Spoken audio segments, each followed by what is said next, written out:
नमस्कार, स्वागत है आप सभी का। मुद्दा देख रहे हैं आप, मैं हूं आपके साथ रेशु त्यागी।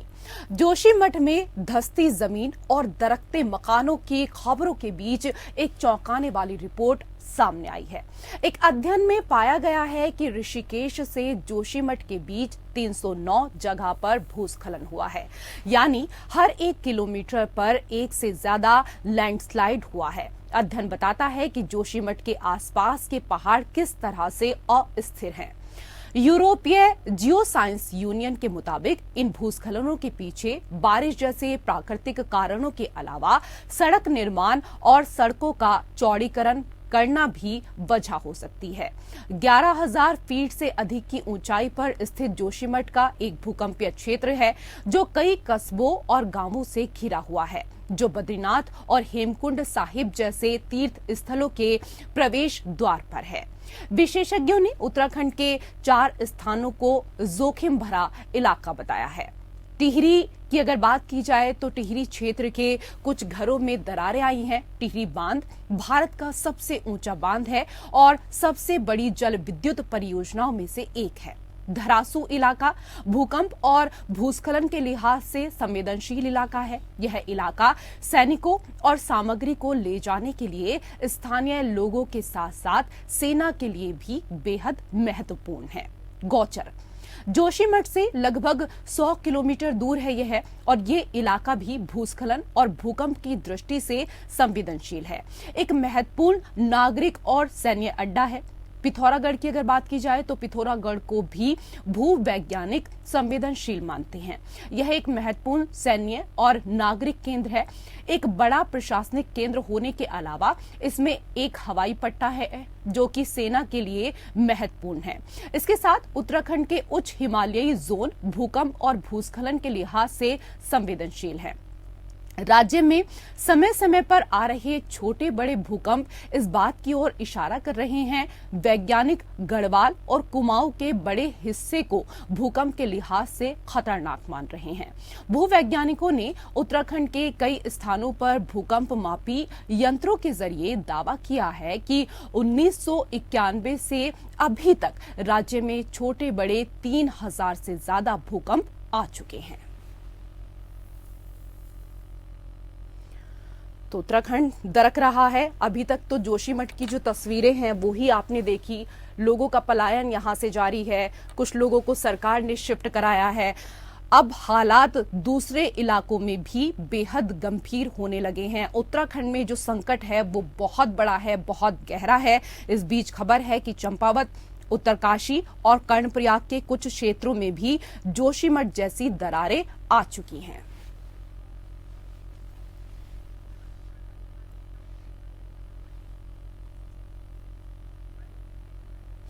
और इसी को लेकर मुद्दा में हम चर्चा करेंगे। चर्चा करने के लिए 4 खास मेहमान पैनल में इस वक्त हमारे साथ मौजूद हैं। हमारे साथ वीरेंद्र सिंह बिष्ट, प्रवक्ता बीजेपी, जुड़ गए हैं। बहुत बहुत स्वागत है आपका हमारे साथ। इसके साथ ही सुरेंद्र कुमार, प्रदेश उपाध्यक्ष कांग्रेस, हमारे साथ जुड़ गए हैं। आपका भी बहुत बहुत स्वागत। हमारे साथ पूर्व IAS मधुकर गुप्ता जी भी हैं। आपका भी बहुत स्वागत है हमारे इस खास कार्यक्रम में। और हमारे साथ पूर्व DIG NDRF डॉक्टर नवीन भटनागर भी जुड़ चुके हैं। सर, आपका भी बहुत स्वागत। वीरेंद्र जी, पहला सवाल मेरा आपसे, जोशीमठ जैसी स्थिति यदि राज्य के अन्य हिस्सों में हुई तो उसकी क्या तैयारी है आपकी सरकार के पास?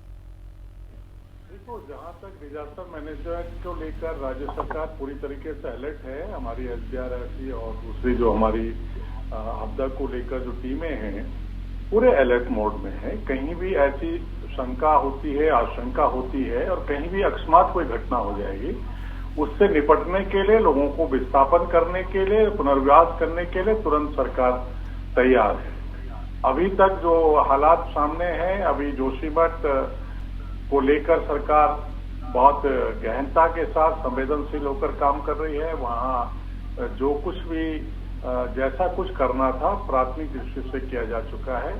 अभी 87 परिवार जो इमीडिएट इफेक्ट से जिनके लिए छत उपलब्ध करानी थी, जिनको शिफ्ट करना था, ऐसे सभी परिवार को 100% शिफ्ट कर दिया गया है।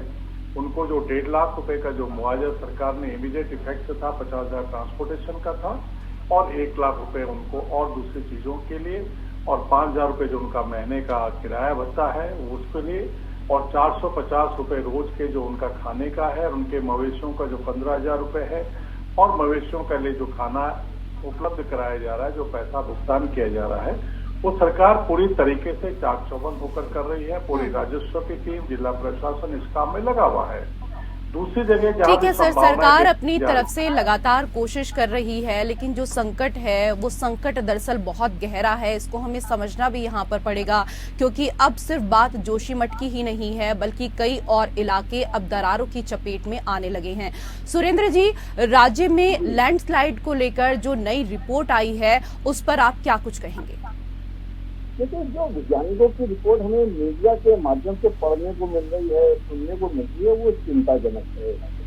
और हमारी चिंता इसलिए भी है, हम तो चाहते हैं कि सरकार में बैठे हुए लोग जो हैं उनको सकारात्मक जो भी सहयोग, रचनात्मक सहयोग हम दे सकते हैं क्योंकि राज्य के हित की बात है, राज्य की जनता की बात है, हमारी आर्थिकी की बात है। जो संकट की खबरें आई हैं वो चिंताजनक है। मेरे प्रिय अनुज हैं वीरेंद्र, भाजपा के प्रवक्ता हैं, मैं इन्हें शुभकामनाएं दूंगा। बड़ी अच्छी अच्छी बातें इन्होंने कही हैं कि सरकार की सजगता निश्चित रूप से इन्होंने दर्शाई है। मैं चाहता हूं कि जो बिजली कह रहे हैं वो धरातल पर सही हो, सही साबित हो।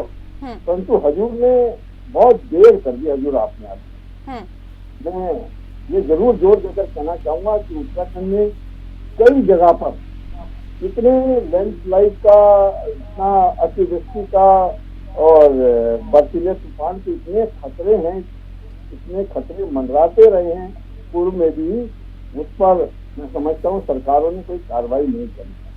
मुख्यमंत्री के रूप में हरीश रावत जी ने जब, ठीक है सर, आप कह रहे हैं बहुत देर कर दी हुजूर आपने आते आते, लेकिन उत्तराखंड में जो आपदाएं दिख रही हैं वो एक या दो दिन की बात तो नहीं है। मेरी छोटी बहन अभी मेरी बात करती जी।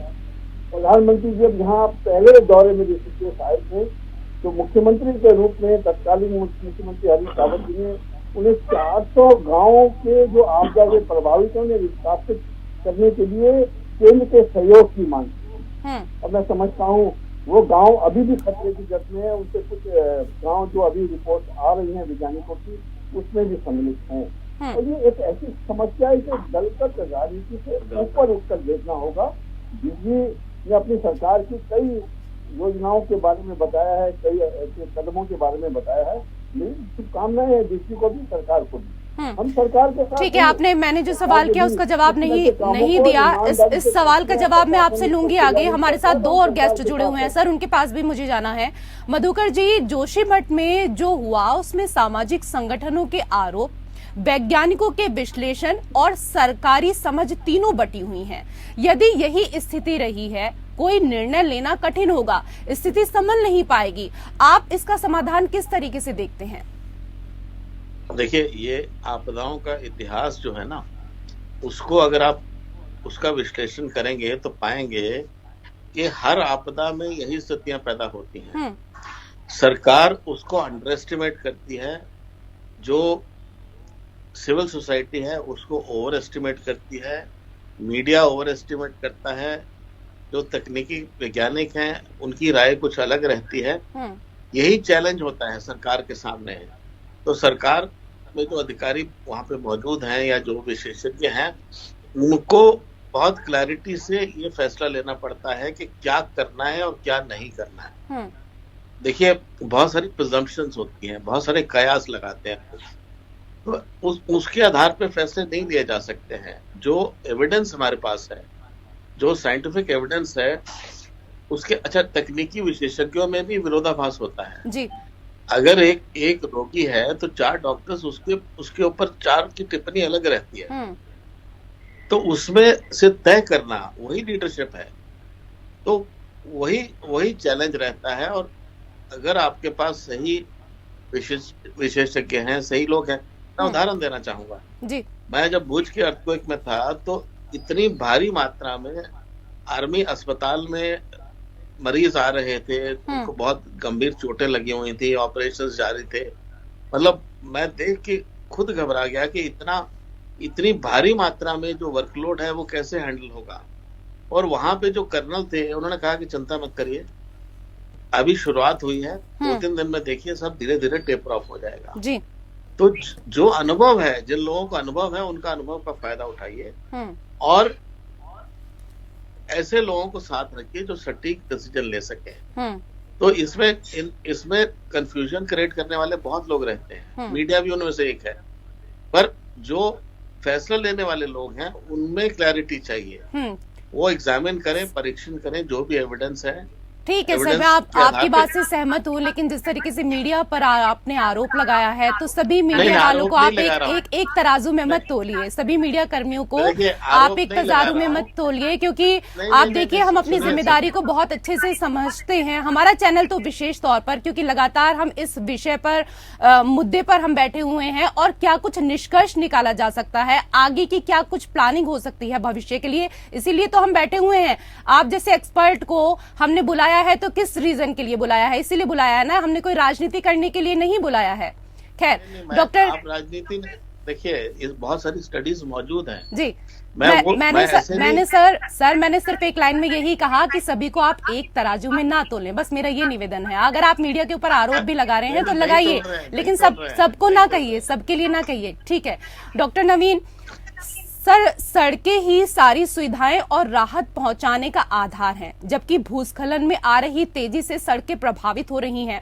अभी जो स्थिति बन रही है वो राहत और बचाव कार्य की दृष्टि से कितनी चैलेंजिंग है, कितनी चुनौतीपूर्ण है?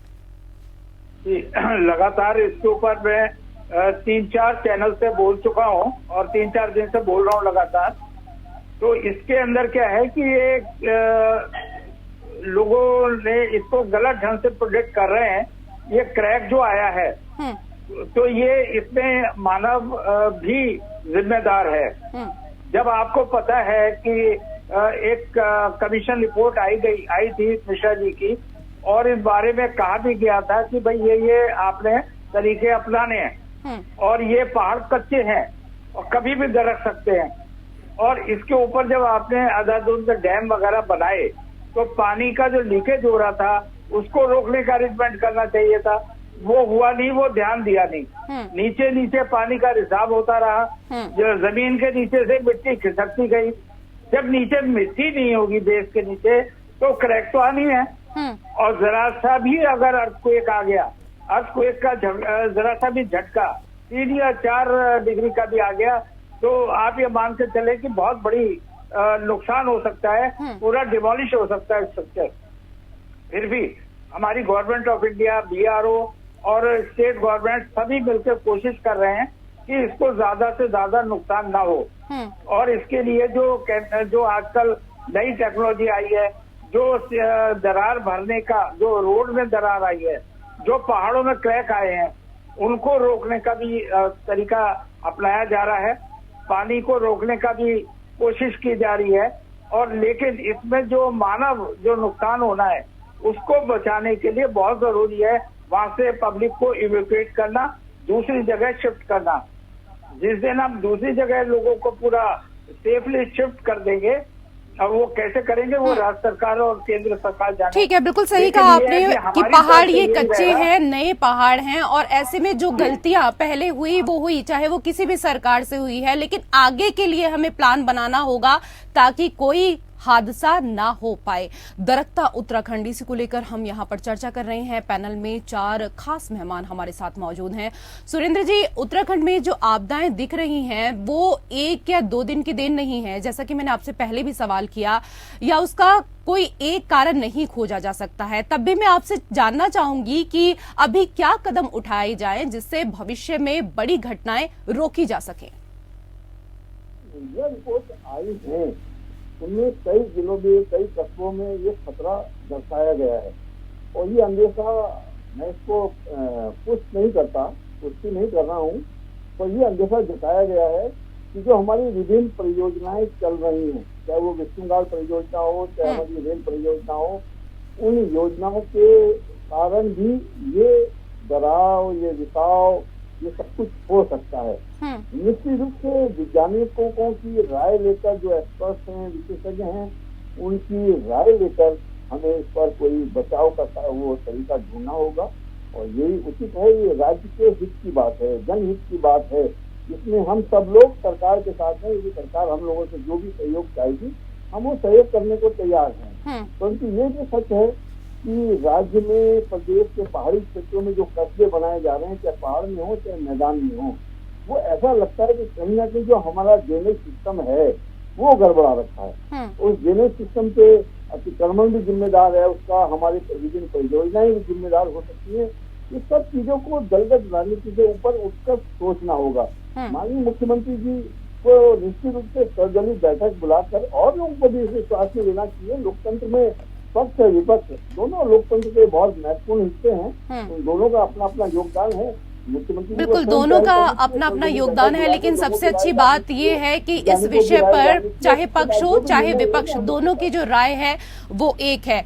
वीरेंद्र जी, हाल ही के वर्षों में हिमालय में निर्माण कार्य बढ़ाया गया है, उसके बाद पहाड़ों के पांव कमजोर हुए हैं, इस बात को तो मानना पड़ेगा।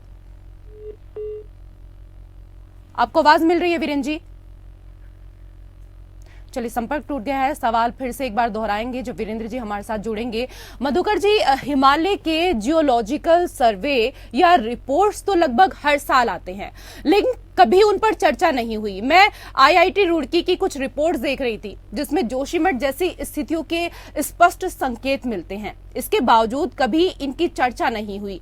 इसकी क्या वजह है? क्या राज्य में सीमित अवसर से पर्यटन को बढ़ाते जाना सरकार की मजबूरी है? देखिए, ये मनुष्य की फितरत है कि मनुष्य, ये हमारे देश की बात नहीं है, ये उत्तराखंड की बात नहीं है, सारे दुनिया में। और इसके लिए भी मैं रेफर करूंगा, बहुत सारी स्टडीज उपलब्ध हैं कि हम तब जगते हैं जब कोई घटना घट जाती है।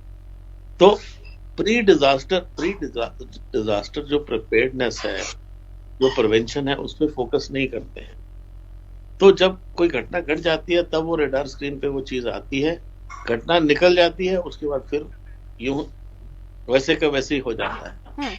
तो इसमें जैसे आपने पहले कह रहे थे कि ये एक इंसानी रवैया है। तो बहुत सारी स्टडीज भी अवेलेबल हैं जो हमारा ध्यान इस बात पे केंद्रित करती हैं कि समय रहते तैयारी करिए। और यहाँ पे जो भी घट रहा है उसमें ज्यादा आप देखेंगे कि मैन मेड कॉन्ट्रीब्यूशन ज्यादा है जी।